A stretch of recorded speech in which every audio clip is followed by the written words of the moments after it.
السلام علیکم، کیا حال چال ہے سب بہن بھائیوں کا؟ ٹھیک ٹھاک ہے؟ اچھا، اب میں ایک جگہ جا رہی ہوں. وہ میرے نا والد کے ساتھ ہوتے تھے بچپن سے، مطلب ہمارے گھر میں ہوتے تھے. ان سے والد کے تھوڑے قصے پوچھیں گے اور میں آپ کو دکھاتی ہوں آگے چل کے کہ کیا کیا بات کرتے ہیں. اب میں جانے لگی ہوں، ہم جا رہے ہیں داتا صاحب، وہاں پہ بھی حاضری دیں گے. میں جا رہی ہوں اب ایک انٹرویو لینے، مطلب کہ وہ کہتے ہیں ابو کے دوست تھے، وہ ابو کے ساتھ مطلب آپ سمجھ لیں کہ بیٹھتے تھے ان کے ساتھ. میرے ساتھ میرے دادو بھی ہیں. دادو بتائیں کہ وہ ابو کے کیا دوست تھے، کیا تھے؟ ابو کے دوست ہیں، بچپن میں ان کے ساتھ تھے. جتنی ان کے معلومات ہے کسی کے پاس بھی نہیں ہے. بچپن میں یعنی کہ گھر کا فیملی ممبر سمجھ لیں، کیونکہ وہ بہت ہر چیز کا وہ کرتے تھے. ابھی ہم وہاں جا رہے ہیں، داتا صاحب بھی دکھاؤں گی، آپ لوگ دیکھنا. اور پھر وہاں جا کے میں آپ کو بتاتی ہوں کیا باتیں کرتے ہیں. مزیدار باتیں پوچھیں گے ابو کے بارے میں.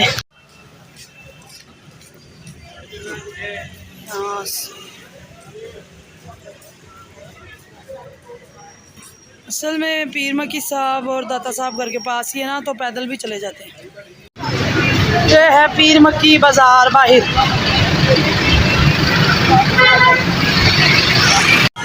اچھا، تو یہ میرا بھانجا ہے، وہ انکل ہے، اور سامنے ہم نے سیدھا جانا ہے، وہاں پہ ہے داتا صاحب، اور اس کے پاس جا کے میں پھر انٹرو کروں گی اور پھر دوں گی.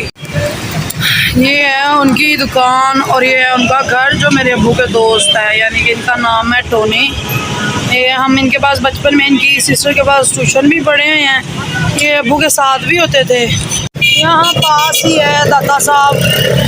ٹھیک ہے، میں جا رہی ہوں داتا صاحب.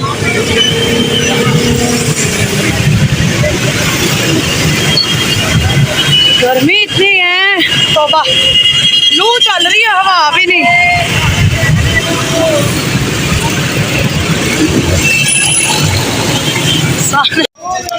یہ ہے داتا صاحب، داتا گنج بخش فیض عالم.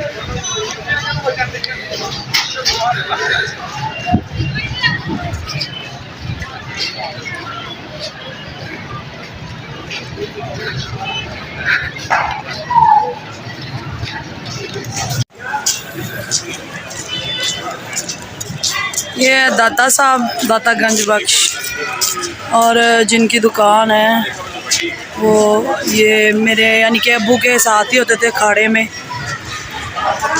یہ ان کی دکان ہے.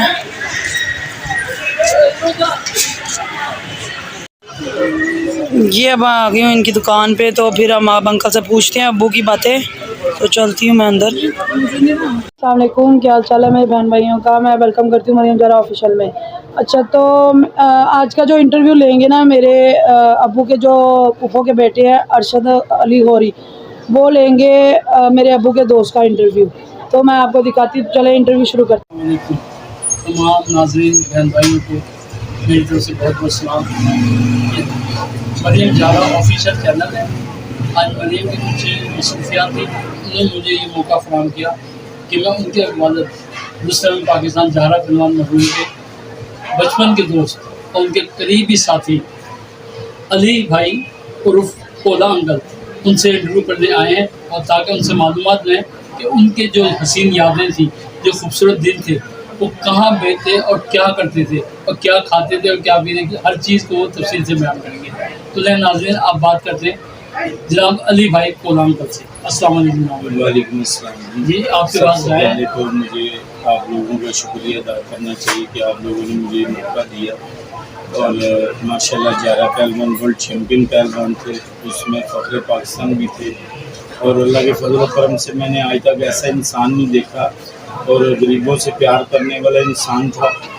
اور غریبوں کی کئی بچیوں کی انہوں نے شادی بھی کی، یہ مجھے پتہ ہے، یہ میرے اللہ کو پتہ ہے.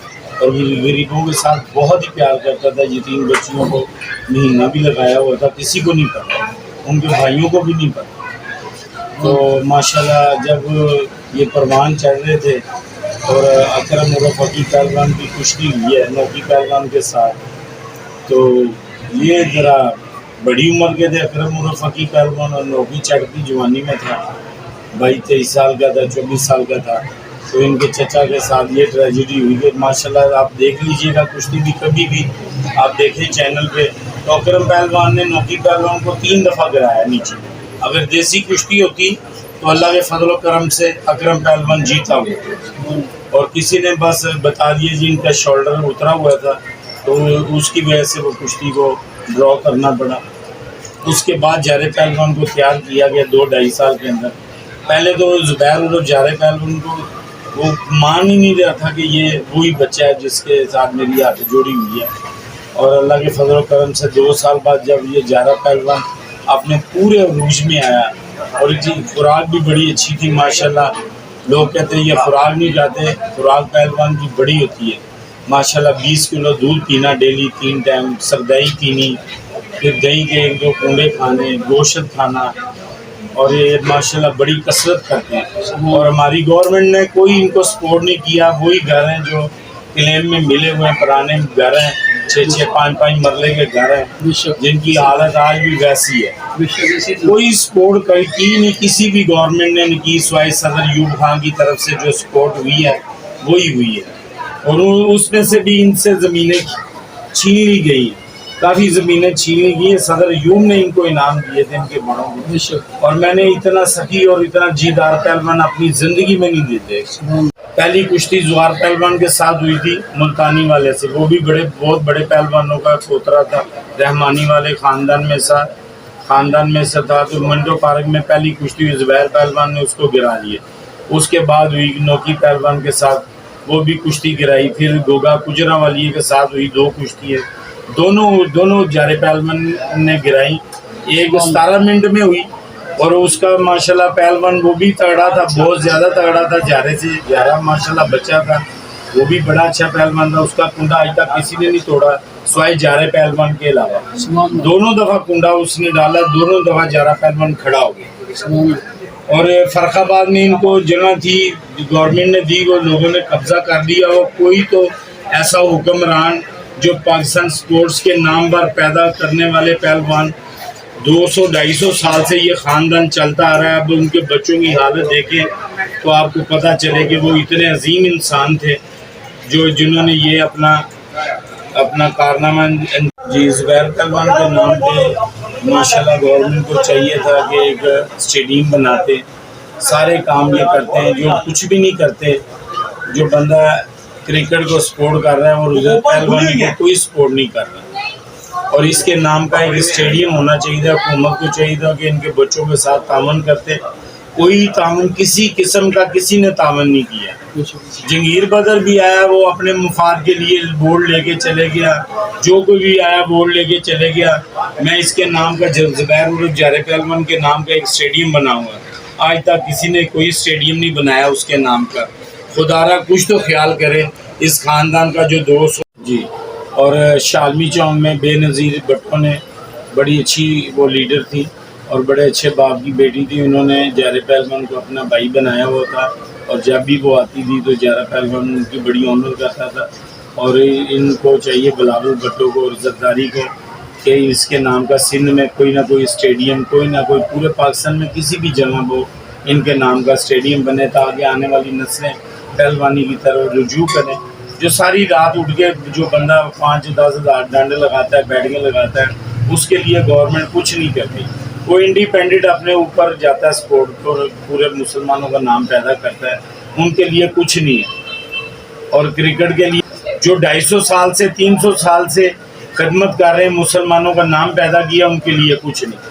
اور میں صدر زرداری اور نواز شریف صاحب سے بھی ریکویسٹ کرتا ہوں، شہباز شریف صاحب سے بھی، کہ ان کے نام کا ایک اسٹیڈیم بننا چاہیے اور ان کے بچوں کے ساتھ ان کے تعاون کرنا چاہیے، مزید تعاون کرنا چاہیے. وہ لوگ اس وقت بڑے ان کے دیکھ رہے ہیں، ان کے منتظر ہیں. ہاں جی ہاں جی ان کا پوتا منتظر ہے کہ ہمارے پوتے کو ان کرنا چاہتے ہیں.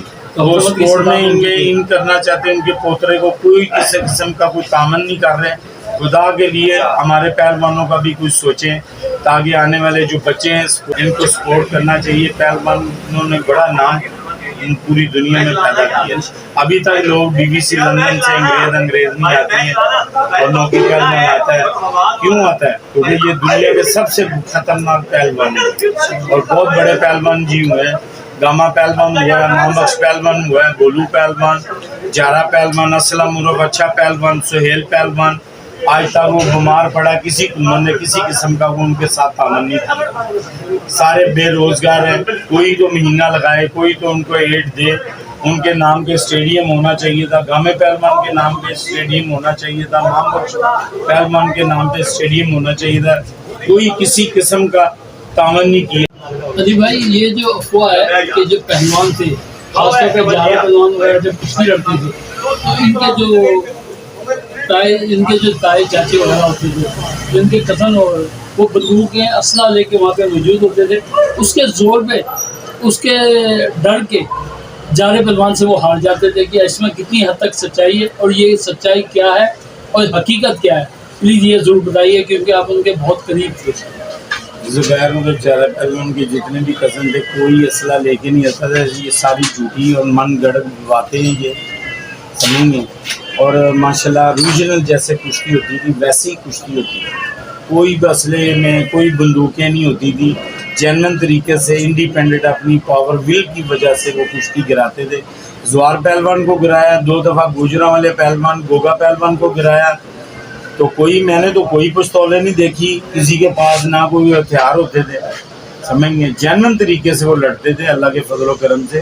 اور پوری دنیا میں انہوں نے راؤنڈ لگایا اور انگریزوں کے ساتھ لڑے ہیں, بزرگوں کے ساتھ لڑے ہیں. کسی نے بندوق نہیں اٹھائی ہوئی, اس کو بھی گرایا, اس کو بھی چیت کیا. اچھا, اس میں کتنی حقیقت ہے کہ جارا پہلوان نے 14 سال کی عمر میں لنگوٹ باندھا تھا اور 24 سال کی عمر میں انہوں نے لنگوٹ کھول دیا تھا, کیونکہ ان کی جوڑ کا پورے پاکستان میں پہلوان کوئی نہیں تھا. اس کے بعد انہوں نے آل ورلڈ اعلان کیا تھا کہ جو مجھ سے لڑے گا, اگر وہ مجھ سے جیتا ہے تو میں اس کو اتنا کثیر انعام دوں گا. تو یہ کہاں تک بات سچ ہے؟ یہ بالکل بات سچ ہے. 12 سال کی 14 سال کی عمر میں انہوں نے پہلوانی کی. اور محمد بخش پہلوان چھوٹے بابا جی کہا کرتے تھے کہ اعظم اپنے بیٹے کو, یہ میرا شیر جو ہے نا جارا پہلوان, یہ پوری دنیا میں میرا نام پیدا کرے گا. اور اللہ کے فضل و کرم نے اس پہلوان نے پوری دنیا میں نام پیدا کیا. تو اللہ کے فضل و کرم سے کسی قسم کا ان لوگوں نے ان کے ساتھ تعاون نہیں کیا. اچھا, کیا جارا پہلوان کو خاص خوراک کھاتے ہیں کہ آپ جیسے دوستوں کے ساتھ بیٹھ کے عام خوراک بھی کھایا کرتے تھے؟ اور ماشاءاللہ ان کی خوراک بہت ہی. میں ایک دفعہ خود انہوں نے مجھے کہا 20 کلچے قیمے والے نان کے لگوا کے لاؤ. میں 20 کلچے 25 کلچے 20 لگوا کے چھوٹے قیمے کے لگوا کے لے کے گیا اور میں نے آدھا کلچا کھایا. وہ ماشاءاللہ پہلوان نے سارے کلچے کھائے. خوراک بڑی اچھی تھی. پہلوان ایویں نہیں بن جاتا. 10 کلو 15 کلو ڈیلی کا دودھ پینا, سردائی پینی, بکرا گوشت کا کھانا, ایک بکرا روز کا کھانا. خوراک پوری ہوتی نہیں تھی. تو اس کا تصویر کا ایک رخ نہیں دیکھنا چاہیے, دوسرا رخ بھی دیکھنا چاہیے. جو لوگ آوارہ ہوٹلوں میں لڑکیوں کے ساتھ عیاشی کرتے ہیں وہ جی شو پیس ہیں جی. یہ بڑے اچھے لوگ ہیں جی. جو محنت کرتا ہے, رات کو تہجد کی نماز پڑھتا ہے اور فجر کی نماز پڑھ کے زور کرتا ہے, ان لوگوں کے لیے کچھ نہیں. اور کیا جارے پہلوان کے پاس کوئی ایسا غریب یا مدد کے لیے کوئی آتا تھا تو کیا جارا پہلوان ان کی مدد کرتے تھے؟ ہاں جی, ہر قسم کی مالی معاشی ہر قسم جی. انہوں نے میرے سامنے 3 بیٹیوں کی شادی کی ہے. ڈاکٹر بشیر کے پاس میں حلفیہ بات کروں گا. ڈاکٹر بشیر کے پاس ایک غریب عورت آتی تھی, ان کی 3 بچیوں کی شادی کی ہے. وہ نرس تھی اور بچے ان کے 2 پڑھائے انہوں نے. پھر ایک باجی روبی تھی, انہی محلے میں رہتی تھی, شاہجہان روڈ میں ڈاکٹر بشیر کے سامنے. تو جب جارے پہلوان نے اس کا مہینہ لگایا ہوا تھا. اس دور میں 5000 روپے دیتے تھے مہینے کا خرچ دیتے تھے. اور بڑے سخی دل انسان تھے. ہر کسی سے چھوٹے بڑے سے سلام کر کے گزرتے تھے. اس نے کبھی نہیں یہ کہا میں اتنا طاقتور پہلوان ہوں تو لوگ مجھے سلام کریں. یہ لوگوں کو سلام کرتے تھے. جیسے نبی کریم صلی اللہ علیہ وسلم نے بتایا کہ وہ انسان اچھا جس کا اخلاق اچھا. ان کا اخلاق سب پہلوانوں کا اچھا تھا. سارے نیک لوگ تھے, کوئی بھی ان میں بدماش نہیں تھے. سمجھیں, یہ سب جھوٹ ہے کہ یہ پہلوان جو ہے اس طرح ہوتے اس طرح ہوتے, یہ سب جھوٹ ہے. آپ کا بہت بہت شکریہ, آپ نے اتنا وقت دیا, آپ کا کاروبار بھی روکا ہم نے, اور آپ کے اندر آپ نے حسین یادیں میں تازہ